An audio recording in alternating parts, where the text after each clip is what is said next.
Right, jacket's on, I'm warm. So I've just spotted the Australian sacred ibis. I'm going to see if we can zoom in on him. He's sitting on top of this pavilion. And as I've mentioned before, he's known as locally as the bin bird because he tends to spend a lot of his time inspecting municipal rubbish bins, but he is a beautiful bird.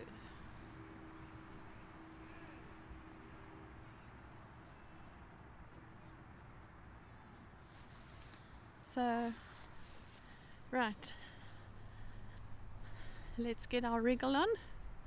That's what we say in Australia when we say we need to get moving. We get your wriggle on. I remember the first time someone said to me, "How are you traveling?" I answered them and I said, "Well, by car." And this lady, I think she was a doctor's receptionist, and she looked at me strangely. And it was only later on that I realized that when someone asks you how you're traveling in Australia, it means how are you doing. So I've learned that when people ask me how I'm traveling, I'll tell them I'm doing really well, thank you. Thank you for asking.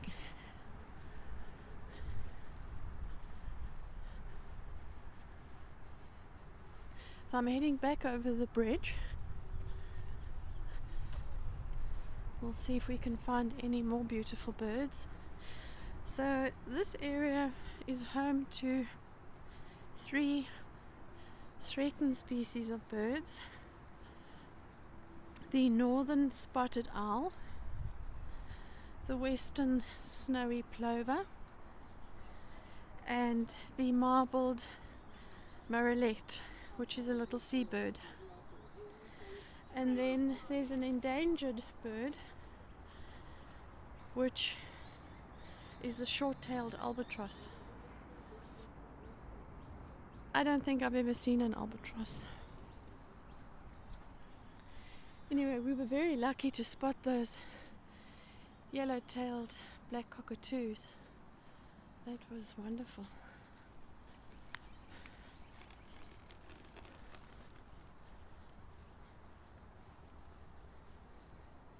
But there must be so many little critters living in these trees, possums, all kinds of small animals.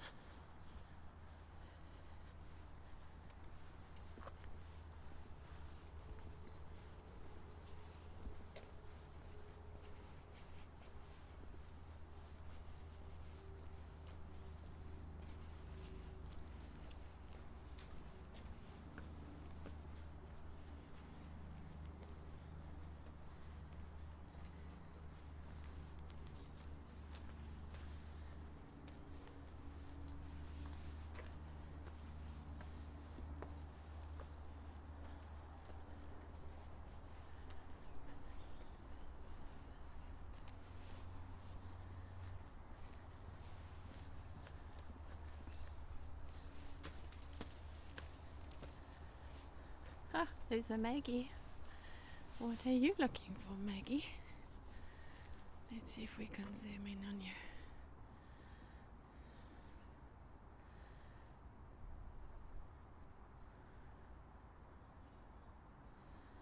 That's one of my favorite birds, the Australian magpie.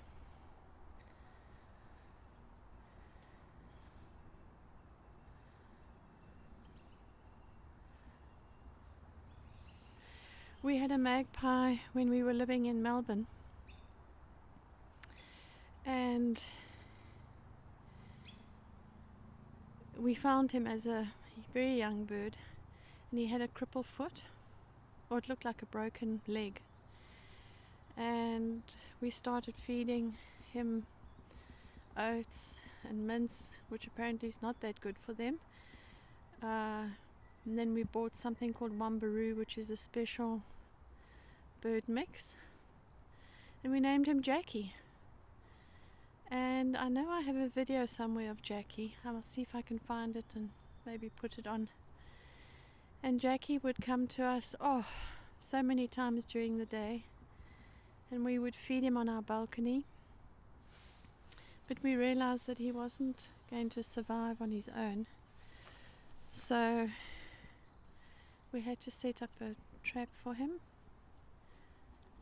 and which we did. It took us a long time, but we set up a trap for him and eventually managed to catch him and take him to a wildlife vet who could hopefully reset his little leg.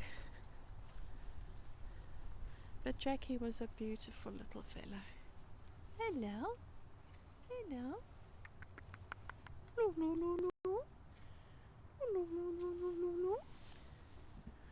Very intelligent birds.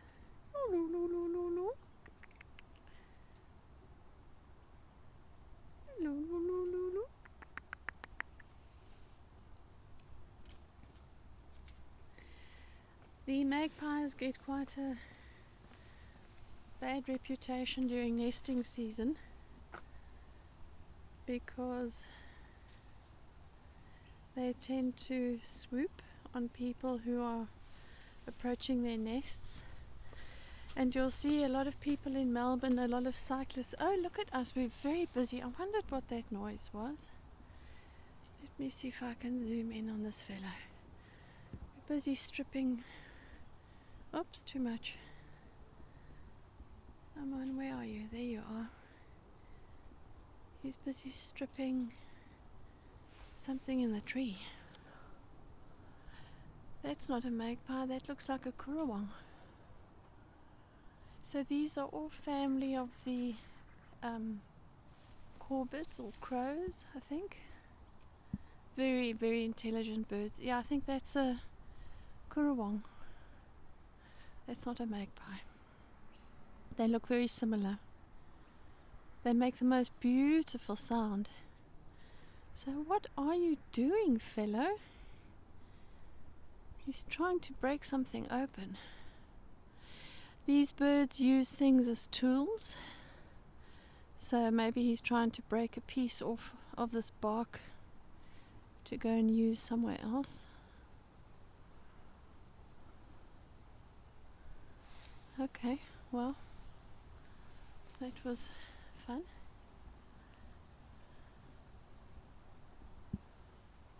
Where's he gone?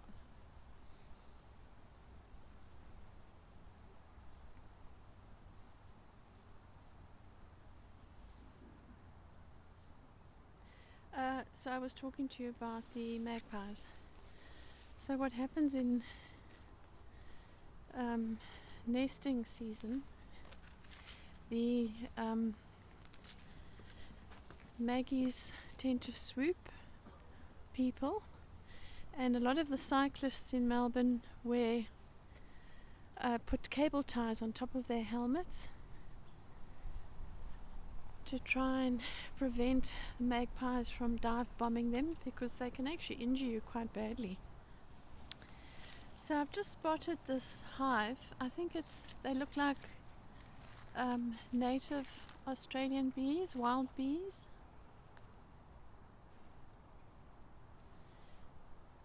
I'm going to see if I can zoom in a bit.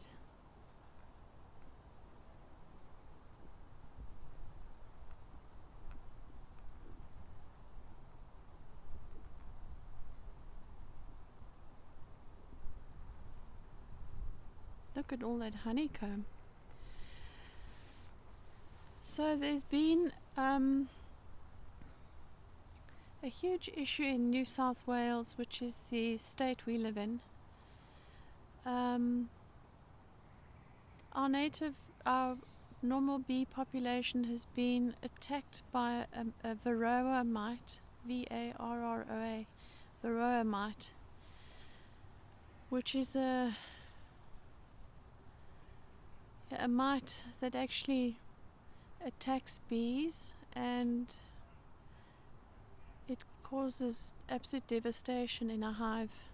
So much so that basically all the hives in New South Wales had to be destroyed. It was actually absolutely horrific. So many people have lost their livelihoods, beekeepers. But it was the only way to eradicate the mite, which unfortunately seems to have established itself quite firmly. So even though they have destroyed all these hives, the mite still seems to be around. We received a lovely letter just a week ago from a farm near us who had been asking for donations for their Kickstarter to get hives up and running again. And we made a small donation and received this wonderful letter from Nebo Farms last week to say that we are more than welcome to come by and pick up a bottle of complimentary honey from the bees that we have supported. So that was very special. There's a little noisy miner that keeps flying past. They're very inquisitive little birds. He keeps doing a very low fly past under my camera. He's obviously trying to see what's going on. And just above me, you could probably see that little black patch in the trees. Let's see if you can see him. There's a currawong just over there. There he is. He's also watching to see what I'm doing. Birds listen to country. They listen and learn and observe. Something that I think we've forgotten to do. Okay, well, Mr. Maggie has just come in over my head. Let's see if we can zoom in on him. Where are you, Maggie?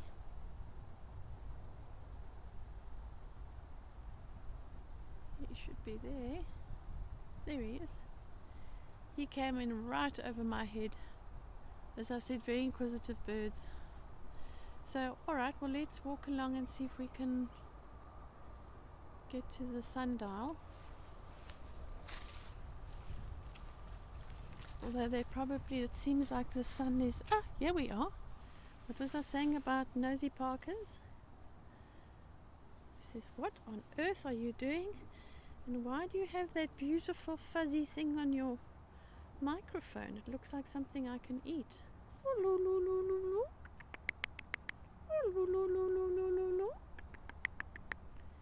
Maggie Maggie.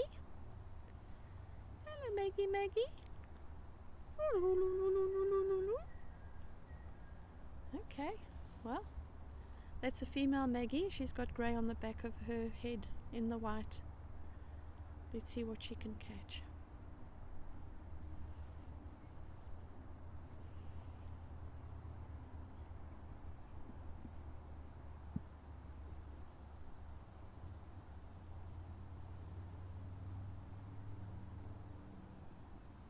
Maggie Maggie. Okay.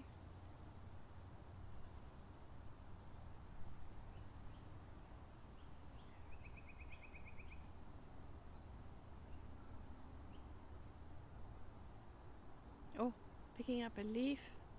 Well, we found something to eat under the leaf. We were obviously listening. Okay, well, let's not get distracted by more birds. I love birds. So, let's head on.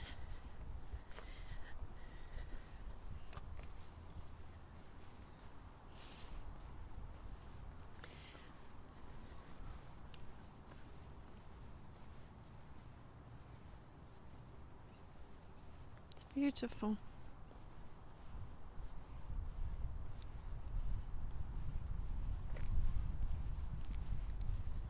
We'll head towards the sundial.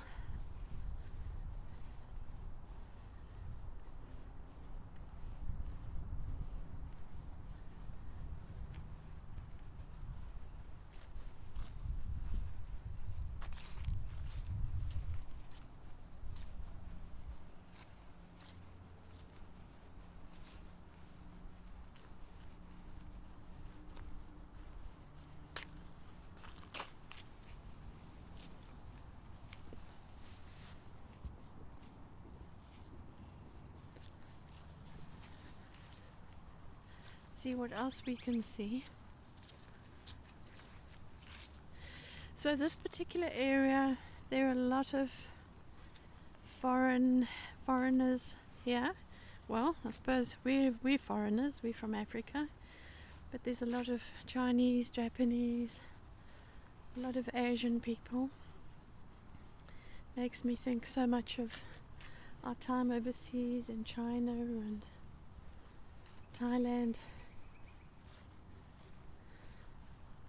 Walking through these mangrove areas makes me think of the first morning when we arrived in Thailand, and we arrived at a hotel. We were going to go and look for a house to rent, and I'm just going to go into the bushes. Hopefully there are no snakes. And I was sitting in we were sitting in the hotel having breakfast, and it was the most glorious breakfast. All this amazing fruit, dragon fruit, rambutan, mangosteen, things I'd never seen or even heard of before in my life. And we were sitting eating breakfast, and out the corner of my eye I saw something walking down the street outside the hotel, and it was a enormous water monitor, like a iguana or a giant lizard. It was huge. It was sort of like a small crocodile.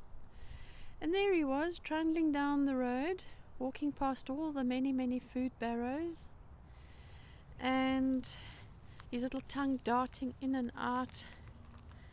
But he was massive. And then he just disappeared quietly into a stormwater drain. So the reason why I've come here is there's a beautiful, looks like a campfire area where one can maybe make a fire. I suppose depending on the fire ban at the time, often we have fire bans which are put out on the news and so on, depending on heat and so on, because of course a lot of the eucalyptus trees are very flammable, so one's not always allowed to have an open fire. But isn't this the most beautiful spot? And because I've come off the beaten track, what do I find? Another little insect hotel. I think this is full of spiders. There's a whole happening here with a web. So somebody lives in here. There's the spider's web. Looks like a little trapdoor spider, so I'm not going to venture too close. So there's obviously a whole lot of interesting fauna that live here. But isn't this beautiful?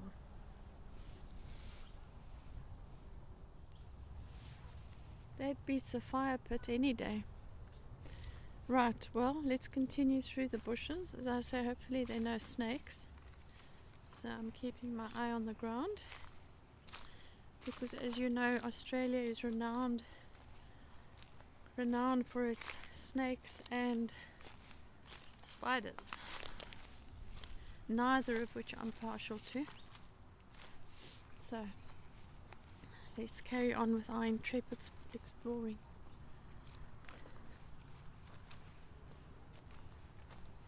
So heading towards the sundial. There's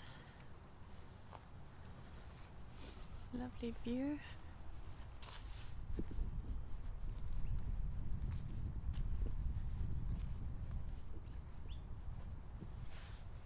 Well, I've been very lucky because yesterday I just wanted to... Oh, there's a little swallow. Oh, they fly too fast. Perhaps I'll just stand still, but I'm being surrounded by little swallows. You can probably see them darting in front of the camera. But isn't that sky just beautiful?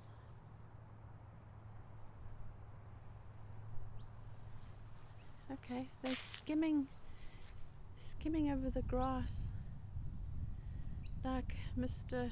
Fishing Bait would do. They fly so low I can hear them rustling the leaves as they fly. Perhaps I'll just stand still and see. There you go.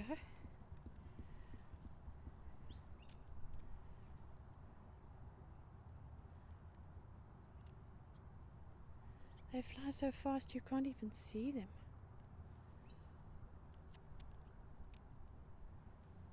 How special is that? Right.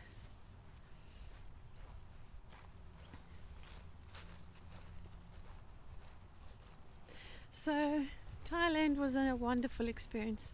The Thai people are just the most beautiful people. They are gentle and polite, and they're the most service-oriented people I've ever come across. For them, nothing is too much. They are just the most unbelievable people.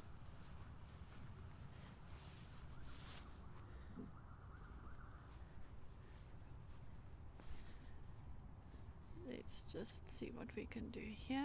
We'll have to zoom out a bit. Okay, so this is a giant sundial. Let's head up to the info and see what it says.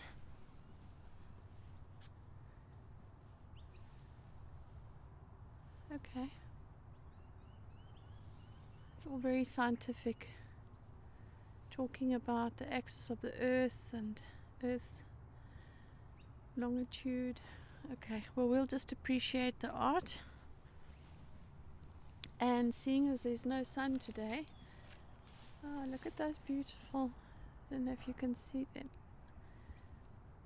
Those are the sacred ibis. Well, seeing as there's no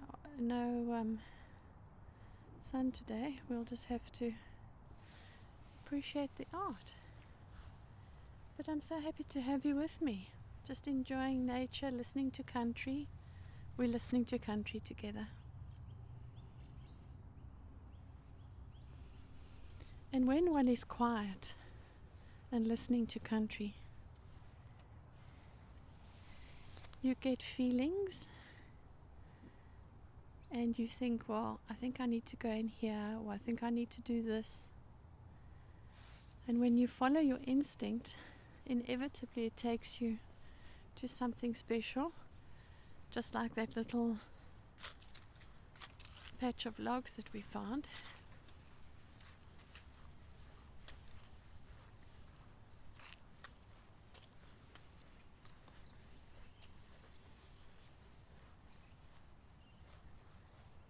So Thailand was a lovely experience. It was a very steep learning curve for us, but we were very happy. Lived there with our dogs, George and Jenny, for I think almost 4 years. And I used to have to take Jenny into Bangkok. We lived about an hour outside of Bangkok, so we would have to drive into Bangkok to the vets to do her hydrotherapy, as she'd had a femur headosectomy just before we left for Thailand, which meant she needed a lot of hydrotherapy, physiotherapy. Here we come up to another view of the beautiful Peace Monument.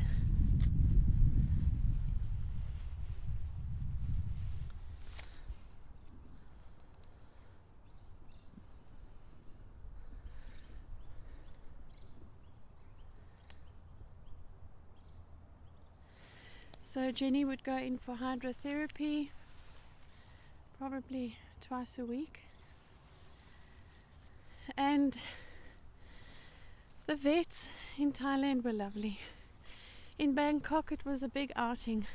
Everybody has little animals and cats and dogs and birds. And if you had to go to the vet, most times you'd dress your pet up.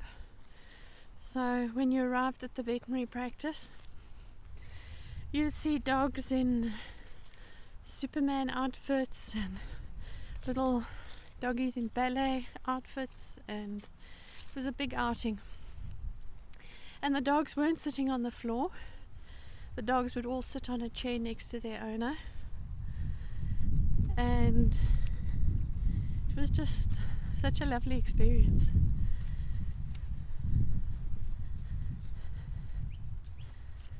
And in Thailand, you use Kun in front of somebody's name as a sign of respect. So I would be Kun Leanne or Kun Anton. And when George and Jenny went to the vet, they were addressed as Kun George and Kun Jenny. So that they were always very excited going to the vet until the dreaded thermometer came out. And then it wasn't so exciting.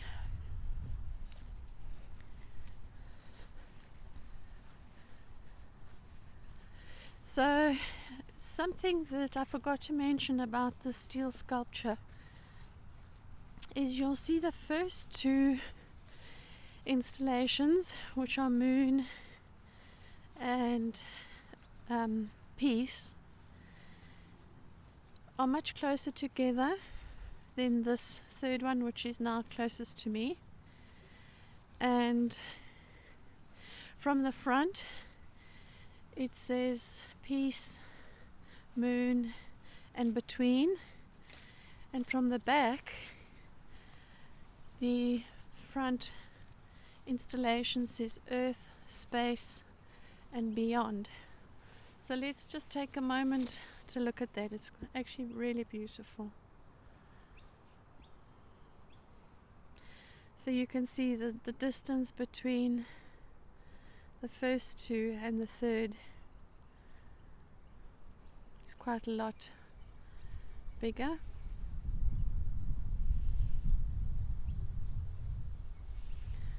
Just another reminder to us that we are living on this magnificent blue planet that's spinning and hurtling through space.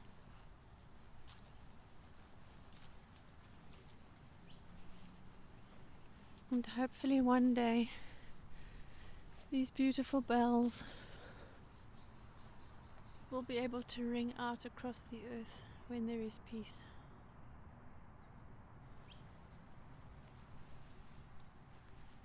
It's a very profound statement.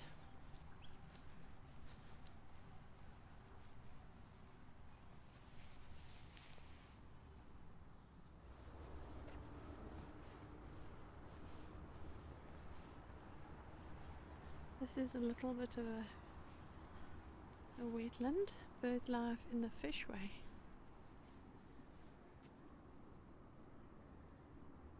Okay, so number 2 is a swamp hen that I thought was a little moor hen. It's actually a swamp hen.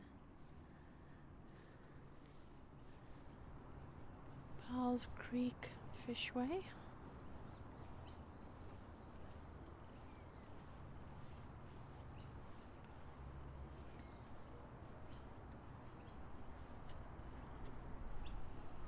This enables fish to move between freshwater Lake Belvedere and the Pacific Ocean through Estuarine, Powell's Creek and Homebush Bay.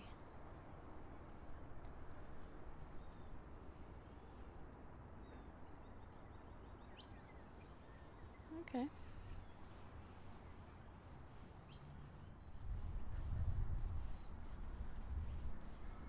What a beautiful area.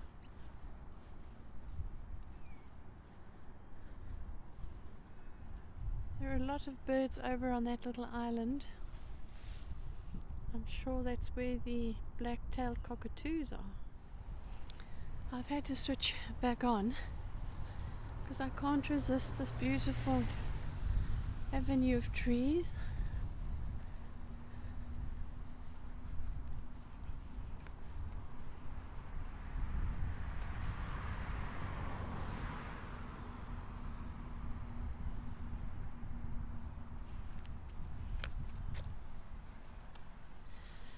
So just a quick fun fact.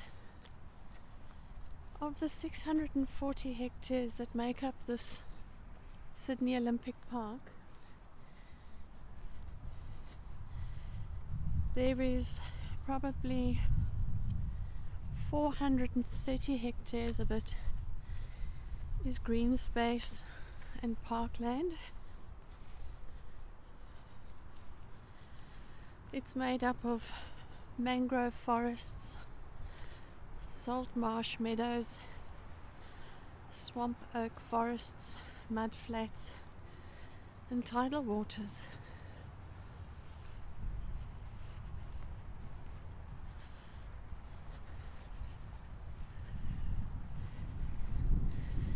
And just ahead of us is the sandstone sculpture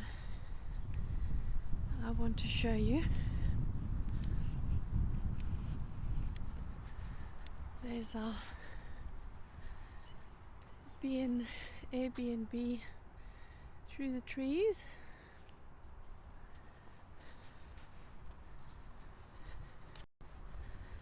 But let's head towards the stone sculpture.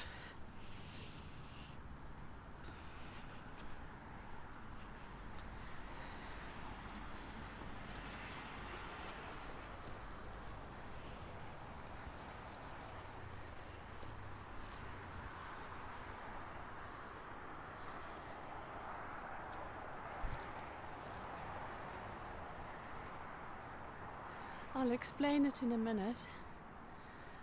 I'm just trying to get you to see the beautiful carvings. I know it is a little bit dark.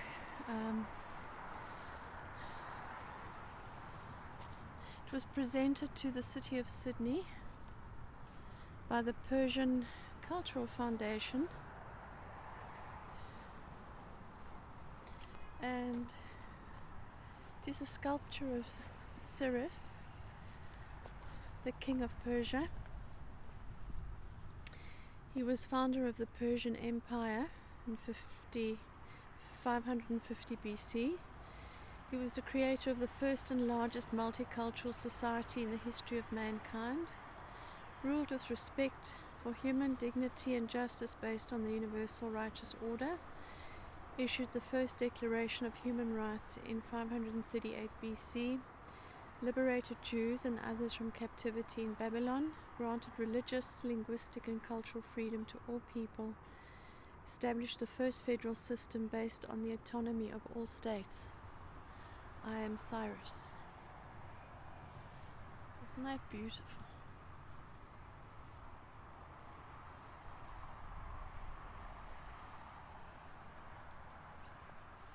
And what a beautiful contrast.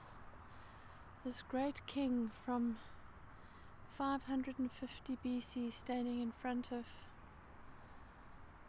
this massive building,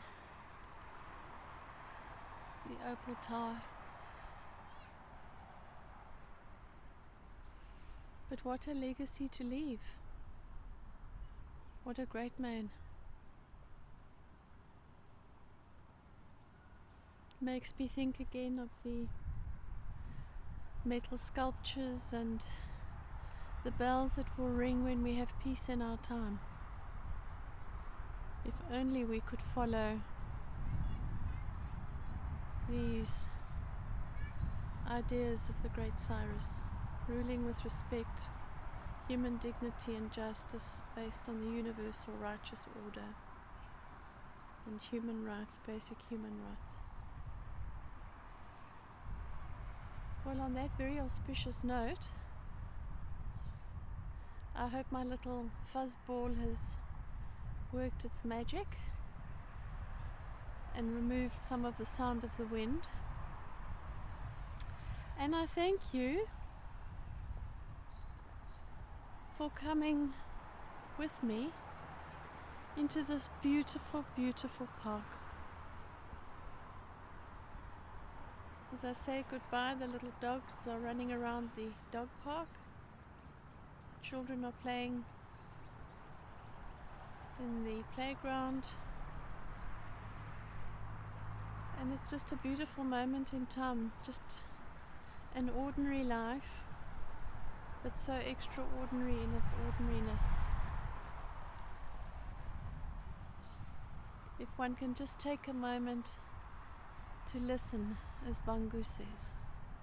Listen, observe, learn, ask questions, and be kind to each other.